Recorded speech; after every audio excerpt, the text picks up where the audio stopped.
देखिए, जो ये लाल डांग चिल्लर खाल वाली सड़क है, ये तो उत्तराखंड बनने से पहले की मांग है, क्योंकि बहुत आसानी से कंडी रोड जो है उत्तराखंड के अंदर ही अंदर रामनगर, कालागढ़, कोटद्वार, हरिद्वार के बीच एक बहुत बढ़िया नेटवर्क बना सकती है, जिससे न केवल स्थानीय लोगों को सुविधा मिलेगी, रोजगार में बढ़ोतरी होगी, पर्यटन के कारोबार में बढ़ोतरी होगी। जो इंडस्ट्री एरिया हरिद्वार का है चाहे कोटद्वार का है, वहाँ जो भी उत्पादन होगा आसानी से मार्केट तक आ सकता है। लेकिन हैरानी होती है कि सरकार शराब का ठेका खोलने के लिए तो वन कानूनों की धज्जियां उड़ा देती है, लेकिन एक सड़क बनाने के लिए तमाम अड़चने पिछले 25 सालों से राष्ट्रीय दलों की जो भी सरकार रही, उनके जो भी मंत्री रहे, चाहे यहाँ देहरादून में रहे चाहे दिल्ली में रहे, इस समस्या का समाधान नहीं कर पाए। और आप देख रहे हैं कि आक्रोश जो है एक बार फिर सड़कों पर यहाँ देहरादून तक पहुंच चुका है। लेकिन यहाँ पे ज्ञापन लेने तक कोई नहीं आएगा, कोई सुनवाई नहीं है। यहाँ पे हमेशा बैरिकेडिंग लग जाती है और यहीं पर हमारे पहाड़ के लोग चिल्लाते हुए वापस चल जाते हैं। तो इसका राजनीतिक समाधान है और मैं समझता हूँ कि लोग इस बात को समझ भी रहे हैं। 2027 में हम ये सड़क बना के देंगे उनके लिए ना। बिल्कुल ये बात आपकी, मैं इसमें बिल्कुल भी वो नहीं करूंगा कि आप जो कह रहे हैं उसमें कोई गलत बात है। बिल्कुल सही कह रहे हैं आप। चाहे हरक सिंह रावत हो, चाहे रितु खंडूड़ी हो, चाहे सुरेंद्र सिंह नेगी हो, सभी सी नाम पे चुनाव लड़ते हैं, जीतते हैं और कभी कभी हारते भी हैं, लेकिन सड़क कोई नहीं बनवाता। हरक सिंह रावत जी ने प्रयास जरूर करे होंगे, लेकिन वो भी भ्रष्टाचार की भेंट चढ़ गए। अगर भ्रष्टाचार न होता तो शायद उनके कार्यकाल में रोड बन जाती। तो ये बड़ी दुर्भाग्यपूर्ण स्थिति है कि कद्दावर नेता उस क्षेत्र से रहे, लेकिन सड़क नहीं बन पा रही है। में सरकार अपना चेहरा चमकाने के लिए हजारों करोड़ रुपए खर्च कर रही है। भारत के सर्वोच्च सीट पर बैठे प्रधानमंत्री जी उत्तराखंड में आते हैं, फर्जी घोषणाएं करके चले जाते हैं, बुनियादी सवालों पे एक शब्द नहीं बोलते। वो चाहे बेटी बचाने का सवाल हो, चाहे स्वास्थ्य व्यवस्था का सवाल हो, चाहे पहाड़ से पलायन रोकने का सवाल हो, गांव को शिक्षा स्वास्थ्य देने का सवाल हो, इस पर कोई जवाब देने को तैयार नहीं है। और देहरादून के अंदर अब आप देख लीजिए, आए दिन प्रदर्शन हो रहे हैं। सरकार कह रही है कि चारों तरफ चमन है, हम कह रहे हैं कि भूमाफियाओं के लिए चमन है, नेताओं के लिए चमन है, बेईमानों के लिए चमन है, हाकिम के लिए चमन है। उत्तराखंड के मूल निवासियों का तक उत्तराखंड में दमन है। यही कारण है कि चिल्लरखाल मोटल मार्ग का मामला हो, सरकार सुनती नहीं है।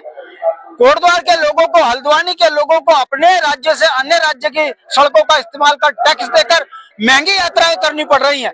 और ये चिल्लरखाल मोटर मार्ग अंग्रेजों के टाइम का मोटर मार्ग है। आज इसके डामरीकरण की बात हो रही है, इसको 24 घंटे खोलने की बात हो रही है और सरकार है कि वन कानून का सहारा लेकर उत्तराखंड की जनता को सड़क से दूर कर रही है। इसीलिए ये पैदल मार्ग यात्रा जो है, इस पे महिलाएं, जवान, किसान, नौजवान, छात्र, व्यापारी, किसान सभी है मिलकर आए हैं और एक ही बात कह रहे हैं कि धामी जी ये दमन बंद करो, वन अधिनियम का बहाना मत करो और चिल्लरखाल मोटर मार्ग ग्रामीणों के लिए शीघ्र जो है चालू करो। दुर्भाग्य देखिए कि धामी जी सड़क के लिए तो वन विभाग की बात, वन कानून की बात करते हैं, मगर शराब बांटने के लिए खारा स्रोत में वन आच्छादित क्षेत्र के अंदर शराब की दुकान खोल के घर घर शराब, हर घर शराब बांटने की नीति को लागू करते हैं। तो ये दोहरा चरित्र भाजपा का है, ये आज खुल चुका है। जनता एक ही बात कह रही है कि ना ये सनातनियों की है, ना ये नौजवानों की है, ना ये उत्तराखंडियों की है, ये केवल भूमाफियाओं की और शराब माफियाओं की सरकार बन के रह गई है। इसीलिए उत्तराखंड की अनदेखी हो रही है, लोग सड़कों पे हैं और ये मस्त है। का प्रतिनिधित्व किया, बड़ा गहरा सवाल आपने कर दिया है। मुख्यमंत्रियों की फौज पौड़ी से, विधायक हमेशा भाजपा के पौड़ी से, और उसके बाद पौड़ी ही सबसे ज्यादा पलायन को मजबूर, विकास से दूर, गांव खाली हैं, भूतिया बन गए हैं और मुख्यमंत्री गाल बजा रहे हैं। ये दुर्भाग्य है लोकतंत्र का कि जनता ने इनको राष्ट्र के नाम पर वोट दिया और ये राष्ट्र के नाम पर राज्य को लूट रहे हैं। यही कारण है कि उत्तराखंड के सेवा नियोजन कार्यालय में 12.5 लाख से ज्यादा बेरोजगार हैं और नौकरियां हाकिम सिंह बेच रहा है। और इससे बड़ी बात, 8वीं पास की नौकरी जो डाकिया की होती है वो भी हरियाणा, बिजनौर के लोगों को मिल रही है। उत्तराखंड के लोगों को ये डाक की नौकरी तक नहीं दे पा रहे हैं। एम्स हमारे लिए खुला, इलाज बाहर वालों का हो रहा है, पहाड़ियों के लिए इलाज वहां पर भी वही नहीं है। 850 लोग हरियाणा के भर दिए, राजस्थान के भर दिए। तो ये दुर्भाग्य जो बना है इन राष्ट्रीय पार्टियों का कारण बना है। ये जनता सोच रही है कि जिन्हें हमने राष्ट्र के नाम पर सत्ता दी है। ये राष्ट्र के लुटेरे तो साबित हो रहे हैं, मगर उत्तराखंड के हित की पार्टी बन के नहीं उभर रही है। इसीलिए चौकटिया से सड़कों पे पैदल चलकर लोग मुख्यमंत्री आवास घेरना चाहते हैं, तो महिलाओं के कपड़े फाड़ते हैं। चिल्लरखाल मोटर मार्ग के लिए पैदल यात्रा करके 4 दिन में यहाँ पहुँचते हैं, तो पुलिस के दम पे हमारी आवाज को दबाने का प्रयास यही सरकार कर रही है। दुख है, सरकार की नीति लूटने की है, राज्य को सुविधाओं से जोड़ने की नहीं है। उत्तराखंड का दुर्भाग्य चल रहा है पिछले 25 वर्षों से।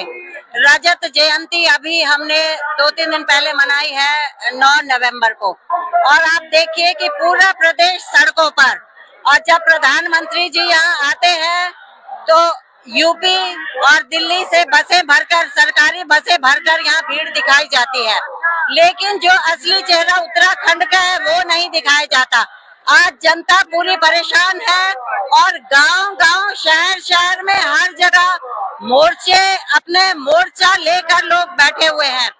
ये कोटद्वार से पिछले 4 दिनों से लोग चले हैं, वहां से 9 तारीख को वहां से इन्होंने पैदल यात्रा शुरू की है, और हजारों की संख्या में ये महिलाएं आप यहाँ पर देख सकते हैं इस वक्त मुख्यमंत्री धामी को मिलने के लिए आए हैं, एक चिल्लरखाल रोड के लिए। और रोड का फायदा पूरे जन समुदाय को, पूरे समाज को, पूरे क्षेत्र को होता है। ये सरकार ठेके तो खोल सकती है, लेकिन सड़कें खोलने में इनको बहुत तकलीफ हो रही है, तो उसी के लिए हम उत्तराखंड क्रांति दल के लोग इनको समर्थन देने के लिए इस वक्त पहुंचे हैं। उत्तराखंड है, इसको 25 साल पूर्ण हो गए। हमारा जो उत्तराखंड, हमारे जो आंदोलनकारी थे, जिन्होंने हमारे उत्तराखंड को बनाया, जिन्होंने अपना बलिदान दिया, उन्होंने ये नहीं सोचा था कि हमारा ये उत्तराखंड इस तरीके से रोएगा कल के दिन। उन्होंने सोचा था कि हम यूपी से अपने उत्तराखंड को अलग करेंगे, और अपने उत्तराखंड को जब अलग करेंगे तो सारे पहाड़ी जितने उत्तराखंड ये सब अलग रहेंगे और अपना विकास करेंगे। लेकिन सेम उसका उल्टा हुआ। आप देखोगे तो यूपी का तो इतना विकास हो रहा है, लेकिन उत्तराखंड के सारी जनता रोड पे है। आखिर क्यों? अगर यहाँ किसी महिला के साथ गलत हो रहा है तो वो उत्तराखंड में हो रहा है, अगर किसी बच्ची के साथ गलत हो रहा है तो वो उत्तराखंड में हो रहा है, अगर युवाओं के साथ हो रहा है तो उत्तराखंड में हो रहा है, अगर पेपर लीक हो रहे तो वो उत्तराखंड में हो रहा है। रोड के लिए, जिस रोड के लिए हम संघर्ष कर रहे हैं, शायद आपको नहीं पता होगी, वो रोड अंग्रेजों की थी, अंग्रेजों के टाइम की वो रोड थी। बल्कि मैं तो ये कहूंगी, और आज मेरा मन बड़ा रो भी रहा है कि काश 1947 को हमारा वो देश आजाद नहीं हुआ होता, 2 साल अंग्रेज और रुक जाते तो हमारी इस कंडी रोड को जरूर बना के जाते। लेकिन गलती हो गई बहुत बड़ी। हमारे जो महापुरुष थे उन्होंने गलती कर दी। अंग्रेजों को केवल 2 साल और रोक देते तो हमारी कंडी रोड में 2 पुल भी बना के चले जाते और हमारी रोड बना के चले जाते। लेकिन उन्हें क्या पता था कि जब हम अंग्रेजों से हम आजाद हो जाएंगे तो हमारा ही उत्तराखंड हमें गुलाम बना के रख देगा। आज हमारे उत्तराखंड को देवभूमि कहा जाता है, और ये जो उत्तराखंड जो बना है बहुत संघर्षों से बना है, बहुत ज्यादा बलिदानों से बना है, और अभी हमने स्थापना दिवस भी मनाया है उत्तराखंड का। तो अगर बात करें हम अपने डिस्ट्रिक्ट पौड़ी गढ़वाल की, तो बहुत बुरी हालत आप सभी जानते हैं किस प्रकार से। सबसे ज्यादा पलायन हमारे डिस्ट्रिक्ट पौड़ी का ही हुआ है, और बहुत बड़े बड़े नेता भी दिए हैं, और शायद लोगों ने सोचा कि यार ये वाला नेता करेगा, फिर वो दूसरे को चुना, दूसरे ये करेगा, लेकिन ऐसा हुआ कि जिसको हमने चुना उसने काम किया नहीं। अभी क्या हुआ कि लालडांग चिल्लरखाल मार्ग की जो मांग है ये बरसों से है। 1947 से ये मार्ग है, गंगा बस सर्विस उसमें चलती थी। कोई हम नए मार्ग की मांग नहीं कर रहे हैं, हम उस मार्ग के जो है सुदृढ़ीकरण की बात कर रहे हैं कि मजबूती से उस मार्ग को बनाया जाए। अगर वो एनजीटी पे है तो उसमें आप एक ओवरब्रिज आप बना सकते हैं, नीचे से जानवरों के लिए, ऊपर से उसके लिए।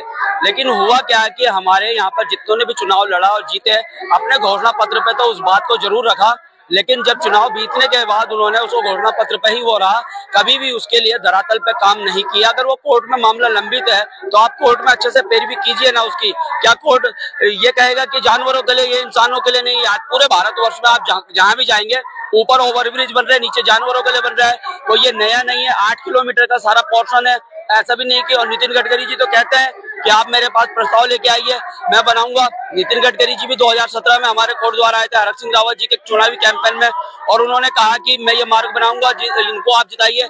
वो भी हवाई हो गए, उन्होंने भी बड़े बड़े काम जरूर किए होंगे, लेकिन हमारे कोटद्वार के लिए तो जो उन्होंने वादा किया था उन्होंने भी नहीं किया। बात करें हमारे वहाँ जनप्रतिनिधियों को, रितु खंडूरी जी अपने चुनावी घोषणा पत्र में उस बात को रखती है, लेकिन चुनाव जीतने के बाद 4.25 साल हो गए, उन्होंने भी कभी कोर्ट में ना उसकी पैरवी की, ना केंद्र में वो लेके गए।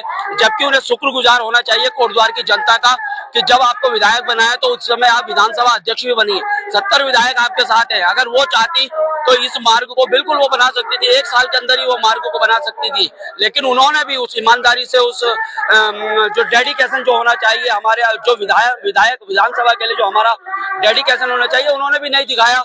और 25 साल हो गए, सरकार अपनी वर्षगांठ मना रही है, 25वीं वर्षगांठ मना रही है, लेकिन दुर्भाग्य है हमारे उत्तराखंड का, हमारे कोटद्वार का। हमारे कोटद्वार में, हमारे पौड़ी में सबसे ज्यादा मुख्यमंत्री हमारे पौड़ी में हुए, लेकिन किसी ने पौड़ी का विकास नहीं किया, किसी मुख्यमंत्री ने पौड़ी का विकास नहीं किया, किसी सांसद ने पौड़ी, 2 सांसद हमारे रहे हैं हमारे, और आज दिन तक उन्होंने हमारे कोटद्वार का कोई विकास नहीं किया। एक कंडी रोड मार्ग हमारे 2 जनपदों की रोड है, यहाँ से रामनगर जाने के लिए और अपनी राजधानी के लिए हमारे पास रोड नहीं है जाने के लिए, हमारे को यूपी से आना पड़ा है। दुर्भाग्य हमारी सरकारों के लिए, हमको यूपी से आना पड़ रहा है। हाँ, हम ये इस जगह से यहाँ पर आ रखे हैं हम, और यहाँ से हम डिसीजन लेके रहेंगे, पक्का लेके जाएंगे। तो हम यहीं पे बैठे हैं, खड़ा हो भाई हमारे को, और जहाँ ले जाना ले चलो, हमको रोड चाहिए तो रोड चाहिए। धन्यवाद। देखिए जी, प्रदेश सरकार पूर्ण रूप से फेल हो चुकी है। प्रशासनिक क्षमता और निर्णय लेने की क्षमता इनके अंदर नहीं है, पूरे मंत्रिमंडल के अंदर नहीं है। 5 पार्लियामेंट मेंबर हैं। जो आज की समस्या है चिल्लर खाल लालढांग रोड, ये जिम्मेदारी हमारे 5 सांसदों की है कि आप पार्लियामेंट में कानून बनाए, वन कानूनों में आप सुधार कराए हैं, आप एनजीटी में जो करे प्रस्ताव हैं सड़क के और लंबित हैं उनको पूरा करवाएं। आप नेशनल जो वन्य जीव बोर्ड है वहाँ मामले रुके हैं उसको ठीक कराइए, सुप्रीम कोर्ट में मामले लंबित हैं उनको आप पूर्ण कराइए। ये काम पार्लियामेंट मेंबर का है, वो कुछ नहीं करना चाहते हैं, चुनाव जीत के एक तरफ हो गए हैं और उत्तराखंड की जनता अनाथ हो गई है, असहाय हो गई है, लिहाजा वो सड़कों पर आंदोलन कर रही है, उसके अलावा कोई विकल्प नहीं है। पर मैं आपके चैनल के माध्यम से जनता से अपील करना चाहता हूँ कि हमने सड़कों पर बहुत आंदोलन किया है, मगर हमको एक बार मौका जो है विधानसभा में आंदोलन करने का दें। यहाँ के विधानसभा में जो पहाड़वादी विकासवादी लोग हैं उनको आप विधानसभा में पहुंचाएं 2027 में, तो ये जितनी भी समस्याएं उन समस्याओं पर ये प्रतिनिधि बात करेंगे। उसमें उत्तराखंड क्रांति दल है और भी पार्टी हो सकती है, उन सबको विधानसभा में पहुंचाएंगे। क्षेत्रीय पार्टी की सरकार बनेगी तो निश्चित है ये समस्याएं हमेशा के लिए मिट जाएंगे और आपको सड़कों पर लोग नहीं दिखेंगे, वो उनकी पीड़ाएं, उनके दर्द दूर हो जाएंगे। सर, जैसे कि आप देख रहे हैं कि उत्तराखंड में धरनों की बाढ़ आ गई है और आज कोटद्वार से भी यहाँ पर एक मार्ग की मांग को लेकर लोग पहुँचे हैं, क्या कहेंगे इस मामले में? धन्यवाद आपका, बहुत जबरदस्त सवाल आपने पूछा है कि लोकतंत्र में जो दुर्भाग्य आज हम झेल रहे हैं, आज हर वर्ग जो है स्वास्थ्य, शिक्षा, रोजगार, सब लोग सड़कों पे उठे, महिला सड़कों पे है, तो ये दुर्भाग्य है हमारा कि हम ऐसे लोकतंत्र में जी रहे हैं। मोदी जी के नाम पे हमने ऐसे लोग जो है विधानसभा में भेज दिए कि जिनके वक्तव्य आपने सुने होंगे, अभी जो स्पेशल सत्र चल रहा था उस सत्र में कैसे लोगों ने वक्तव्य दिए हैं। तो ये जो है एक हमारा दुर्भाग्य है कि ऐसे नेता हमने विधानसभा में भेजे हुए हैं। आज सड़क में आप देख रहे हैं, स्वास्थ्य के लिए लोग सड़क पे, शिक्षा के लिए सड़क पे, नियमितीकरण के लिए सड़क पे, महिलाएं एलयूसीसी की सड़क पे, कौन सड़क पे नहीं है? तो ये कैसा लोकतंत्र उत्तराखंड में चल रहा है? मोदी जी के नाम पे हमने बस कूड़ा कबाड़ अपना विधानसभा में भर दिया है, आज उसका खामियाजा हम भुगत रहे हैं यहाँ पर। कहाँ गए फिर बाकी विपक्ष पड़ा हुआ? अगर आप राष्ट्रीय पार्टी के बारे में सोचेंगे तो कांग्रेस और बीजेपी तो मिले हैं, आज यहाँ सत्ता नहीं मिली तो वहाँ जम कर रहे, वहाँ नहीं मिली तो यहाँ जम कर रहे। आज अगर सड़कों पर कोई भी अगर दल विपक्ष का, हम भले विधानसभा में हमारा रिप्रेजेंटेशन नहीं है, लेकिन सड़कों में कोई अगर विपक्ष का रोल अदा कर रहा है तो वो उत्तराखंड क्रांति दल के लोग हैं। जनता का कहना है कि तक नहीं चुन सका तो आगे क्या करेगा? देखो, लोकतांत्रिक प्रक्रिया है, बहुत जल्दी आपको नवंबर महीने के अंदर आज 20 दिन और बाकी है, 20 दिन के पहले हम आपको नया अध्यक्ष चुन के दे देंगे और उसके बाद हम फिर अपने क्षेत्रों में काम पे लग जाएंगे।